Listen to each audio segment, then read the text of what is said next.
Assalamualaikum warahmatullahi wabarakatuh. Selamat pagi adik-adik semuanya. Perkenalkan, nama saya Erwin Nafsi Marifah, dapat dipanggil Miss Erwin. Pada kesempatan pagi ini saya akan memberikan sedikit materi tentang arti dan makna wawasan Wiyata Mandala. Bagaimana adik-adik semuanya? Apakah semuanya sehat? Semoga semuanya tetap sehat dan selalu dalam lindungan Allah Subhanahu wa Ta'ala meskipun dalam kondisi pandemi seperti saat ini. Jangan lupa untuk terus mematuhi protokol kesehatan yang telah disampaikan oleh pemerintah. Kita harus mematuhinya, kita harus jaga jarak, kita harus memakai masker. Itu adalah salah satu wujud ikhtiar kita untuk terbebas atau terhindar dari wabah yang sedang marak pada saat ini. Oke, adik-adik semuanya, meskipun saat ini kita sedang terbatas untuk tidak bisa MPLS secara langsung atau fortasi secara langsung di sekolah, tapi jangan sampai mengurangi semangat kita untuk terus menggali ilmu, untuk terus menggali pengetahuan kita tentang materi-materi MPLS, pengenalan lingkungan sekolah meskipun secara online. Baik, adik-adik yang semangat belajar pada saat ini, mari kita sedikit membahas tentang Wiyata Mandala. Slide yang pertama. Di sini ada makna wawasan Wiyata Mandala. Wawasan itu adalah suatu pandangan atau sikap yang mendalam terhadap suatu hakikat. Sedangkan wiyata itu adalah pendidikan. Dan mandala adalah tempat atau lingkungan. Jadi dapat disimpulkan bahwa wawasan Wiyata Mandala itu adalah suatu lingkungan sekolah sebagai tempat untuk menuntut ilmu pengetahuan. Jadi kita tidak boleh salah mengartikan apa itu sekolah.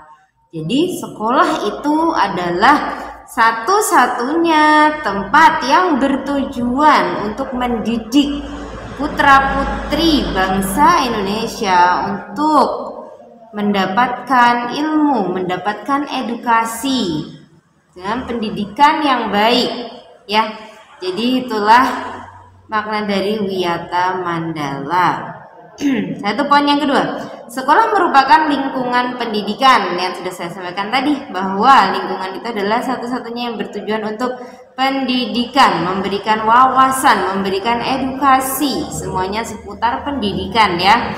Setelah itu, poin yang ketiga, kepala sekolah mempunyai wewenang dan tanggung jawab penuh atas penyelenggaraan pendidikan dalam lingkungan sekolah. Jadi kalian harus tahu bahwa segala kegiatan itu semua harus atas pengetahuan, pertanggungjawaban, kesetujuan dari kepala sekolah, ya. Dan poin berikutnya, antara guru dan orang tua siswa harus ada saling pengertian dan kerjasama erat untuk mengemban tugas pendidikan. Yang dimaksudkan di sini karena bagi siswa yang non pondok, mereka memiliki porsi yang lebih banyak di rumah daripada di sekolah. Itu artinya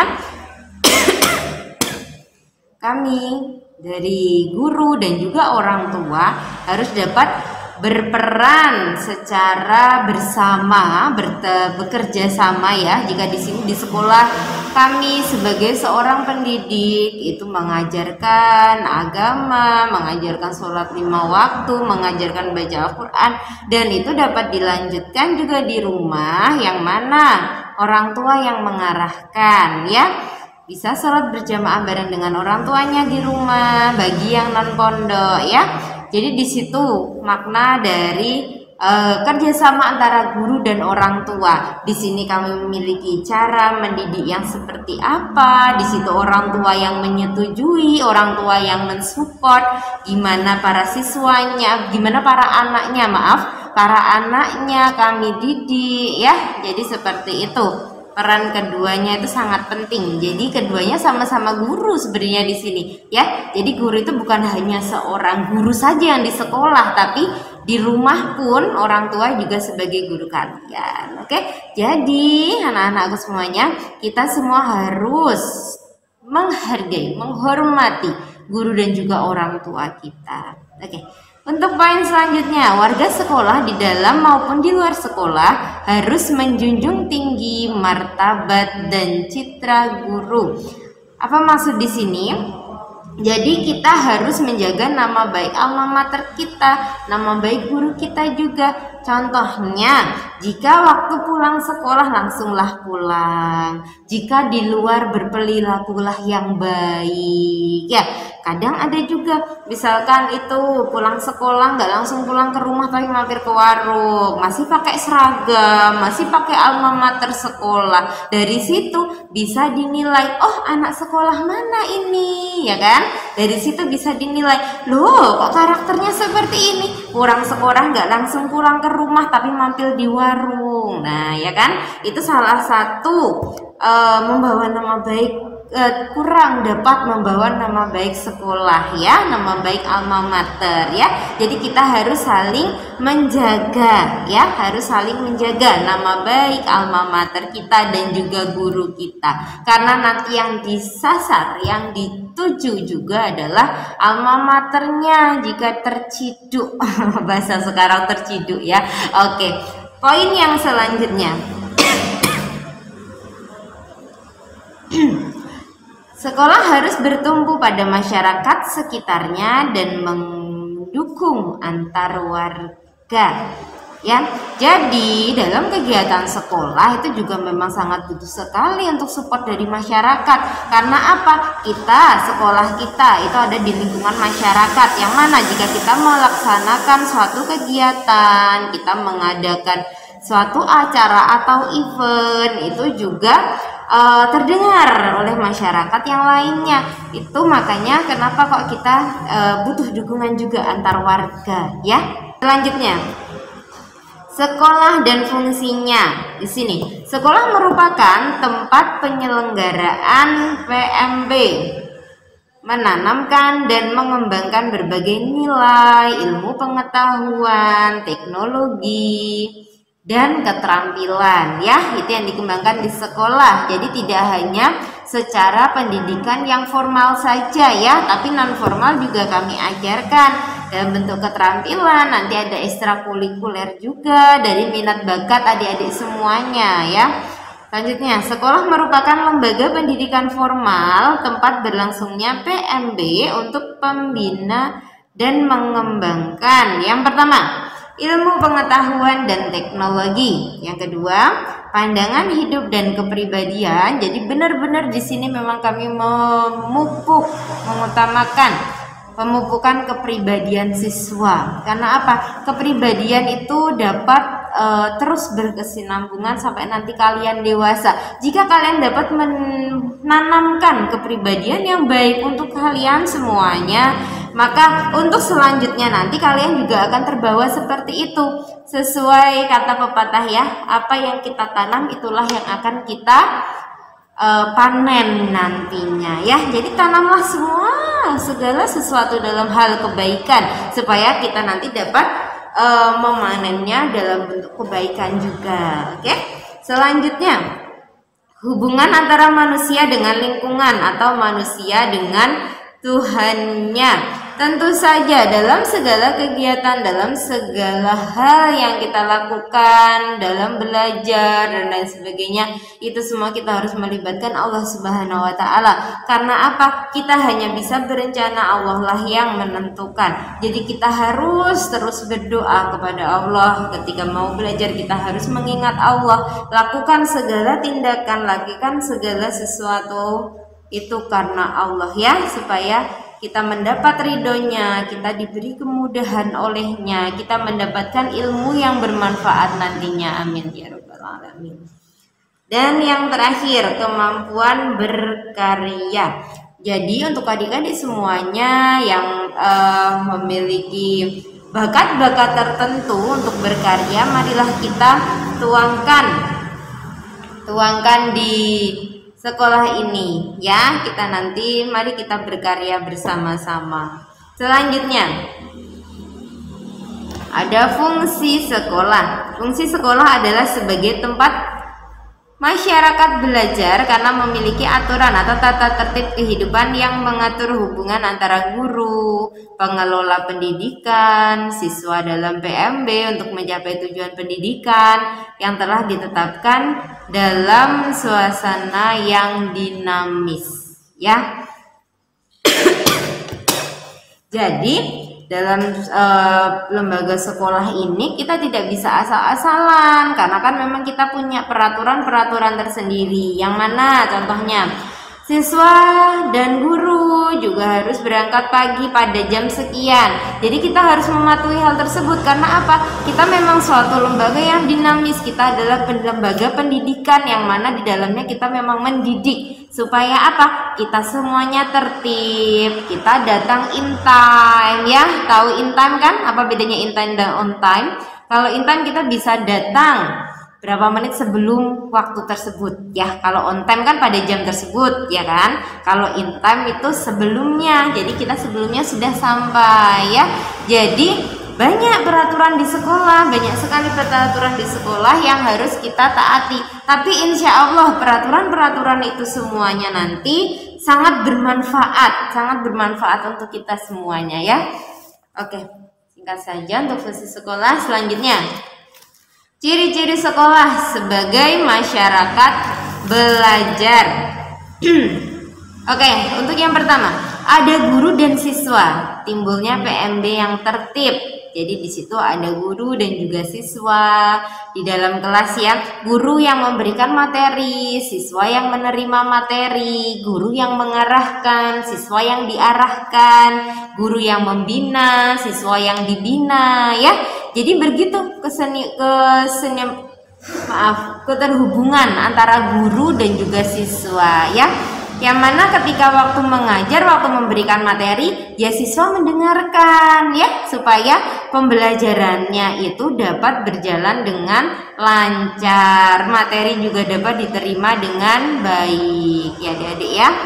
Selanjutnya, tercapainya masyarakat yang sadar atau mau belajar dan bekerja keras. Nah, poinnya di sini, yang sadar. Kalau kita menyadari pentingnya kita belajar, kalau kita menyadari pentingnya materi yang disampaikan oleh guru, insya Allah materi yang disampaikan itu juga akan terserap dengan mudah, ya. Dan mau belajar. Mau belajar di sini ya kalian kalau memang kurang paham bertanya. Itu salah satu ciri belajar juga itu. Ketika bingung mau diarahkan oleh semua guru, ya. Jadi kalau memang kan belum bisa, belum paham, nah itu kewajiban kalian untuk bertanya, ya. Dan yang terakhir di sini adalah bekerja keras. Maksudnya bekerja keras tuh kita belajar tidak hanya yang bersantai-santai aja, ya. Kita memang harus bekerja keras supaya apa? Supaya kita memang benar-benar bisa mencapai tujuan kita dalam belajar. Jika matematika, kita harus menghafalkan beberapa rumus. Nah, di situ kita harus bekerja keras untuk menghafalkan rumusnya, untuk dapat mempraktekkan rumusnya, ya. Supaya kita memang benar-benar belajarnya itu nanti mendapat hasil yang bermanfaat insya Allah untuk kita semuanya. Oke, yang terakhir di sini terbentuknya manusia Indonesia seutuhnya, ya. Jadi supaya kita terbentuk jiwa warga Indonesia yang sepenuhnya, supaya kita nggak hanya tong kosong berbunyi nyaring, ya, istilahnya tong kosong berbunyi nyaring. Dia kosong tongnya, tapi berbunyinya keras sekali, tapi kosong, nggak ada isi apa-apanya. Nah, sangat disayangkan sekali, bukan? Padahal dia berbunyi nyaring, tapi dia kosong, nggak ada apa-apanya. Nah, jangan sampai kita jadi yang seperti itu. Kita harus jadi yang berbobot, kita harus berilmu, ya. Karena apa? Sudah tahu kan kita semuanya tolabul ilmi. Niatan kita adalah tolabul ilmi. Kita harus menuntut ilmu. Oke, poin yang selanjutnya. Prinsip sekolah. Sekolah sebagai wiyata mandala selain harus bertumpu pada masyarakat sekitarnya, juga harus mencegah masuknya faham, sikap dan perbuatan yang secara sadar ataupun tidak dapat menimbulkan pertentangan antara sesama karena perbedaan suku, agama. Insya Allah kalau agama nanti kita sama semua, ya, beragama Islam, keturunan, tingkat sosial, tingkat sosial ekonomi, serta perbedaan paham politik. Sekolah tidak boleh hidup menyendiri, melepaskan diri dari tantangan sosial budaya dalam masyarakat tempat sekolah itu berada.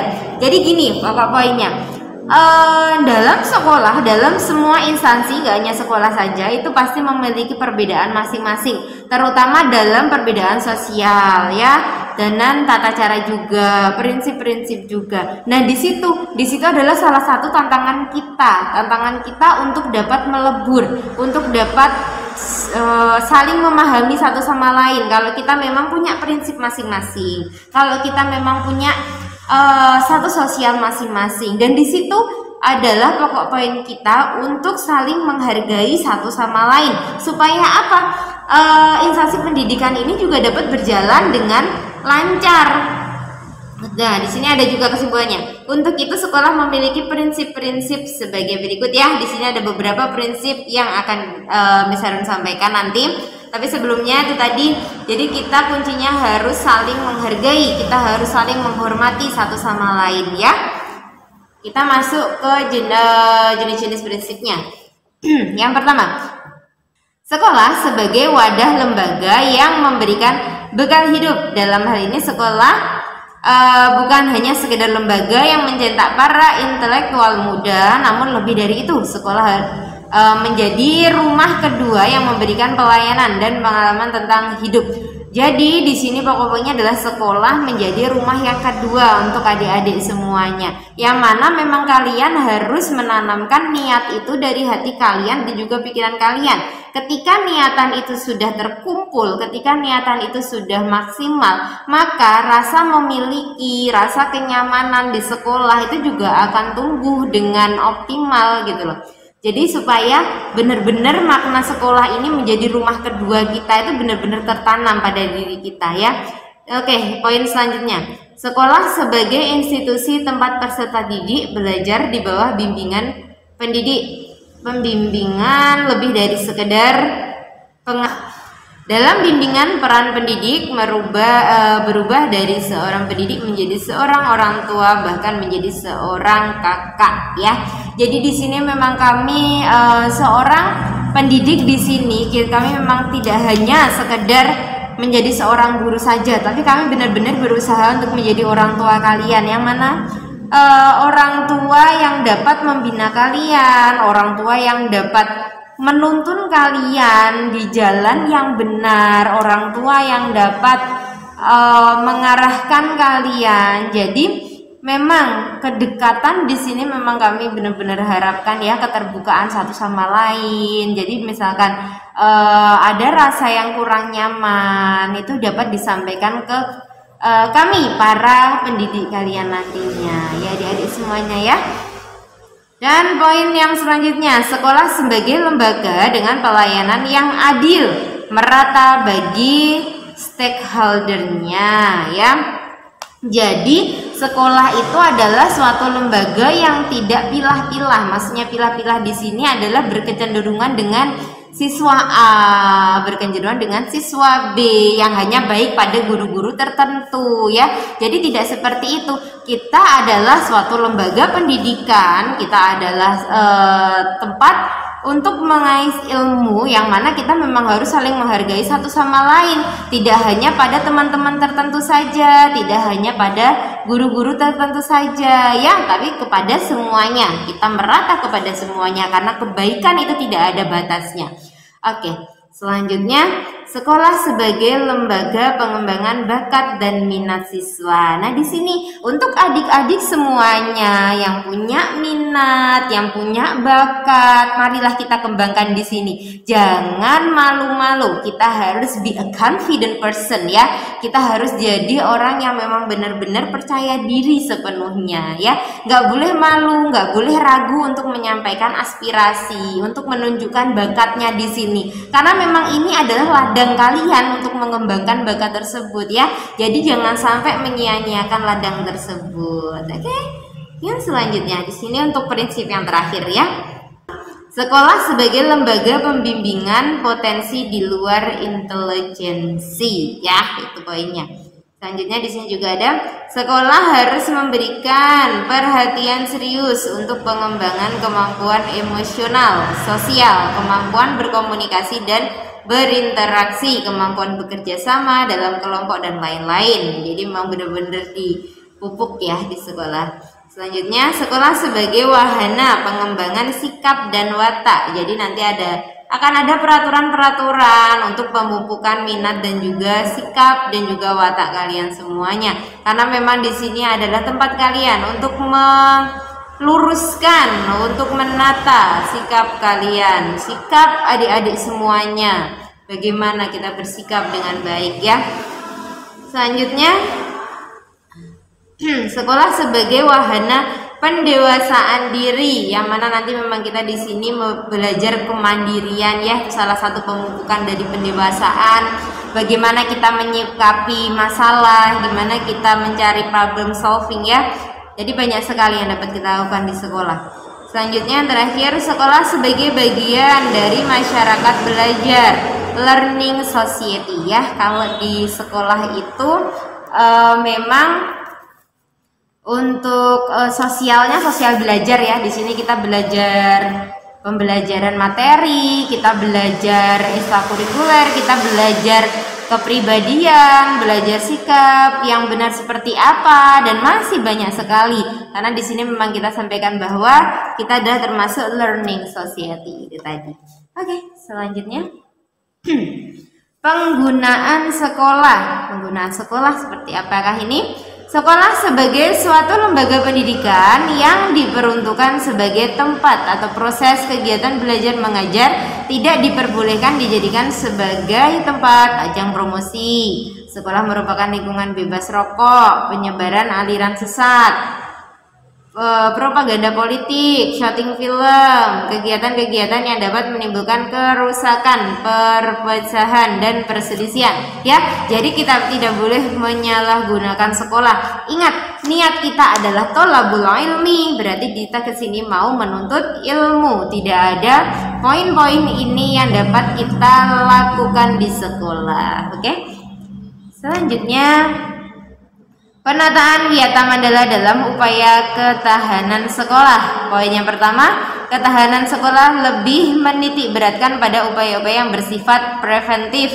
Yang kedua, meningkatkan koordinasi dan konsolidasi. Ya, kita harus mengkoordinasikannya dengan baik segala sesuatu. Yang ketiga, melaksanakan tata tertib sekolah secara konsisten dan berkelanjutan. Jadi nggak kok hari ini datang tepat waktu, besoknya telat ya, nggak boleh gitu. Jadi kalau misalkan itu kita harus konsisten. Hari ini datang tepat waktu, besok juga tepat waktu. Hari ini kita ngerjakan PR, besok juga ngerjakan PR ya, harus konsisten. Dan yang terakhir, melakukan koordinasi dengan komite sekolah dan pihak keamanan setempat untuk terselenggaranya ketahanan sekolah. Untuk selanjutnya, tugas, wewenang dan tanggung jawab kepala sekolah dalam hal pelaksanaan Wiyata Mandala. Seperti yang sudah bisa disampaikan tadi, bahwa segala tindakan, segala kegiatan, segala event di sekolah itu memang melalui persetujuan dari kepala sekolah. Jadi pengarahnya yang pertama itu adalah dari kepala sekolah ya. Jadi peranan kepala sekolah seperti itu, menjadi penanggung jawab dari semua kegiatan dan juga eventnya. Oke, sekian materi pada pagi hari ini. Terima kasih, thank you so much. I'm so sorry if there is some mistake from me. Minta maaf yang sebesar-besarnya jika terdapat kekeliruan dalam ucapan, kekeliruan dalam penyampaian, dan semoga materi singkat tentang Wiyata Mandala pada pagi hari ini dapat bermanfaat untuk adik-adik semuanya ya. Mari kita semangat untuk belajar dengan baik. Mari kita semangat untuk tholabul ilmi. Karena sesuai mahfudzatnya telah menyampaikan tholabul ilmi faridatun ala kulli muslimin wal muslimatin, bahwa menuntut ilmu itu adalah hukumnya wajib untuk seorang muslim dan seorang muslimah. Mari kita laksanakan itu dengan baik-baiknya. Mari kita laksanakan itu karena Allah semata. Ya, tetap semangat adik-adik semuanya. Meskipun dalam kondisi seperti ini, marilah kita terus berdoa, marilah kita terus berikhtiar supaya kondisi keamanan, kondisi kesehatan, kondisi lingkungan kita dapat membaik seperti dahulu lagi ya. Sekian, terima kasih atas perhatiannya, semoga bermanfaat. Billahi taufiq wa hidayah wa ridha wa inayah. Wassalamualaikum warahmatullahi wabarakatuh.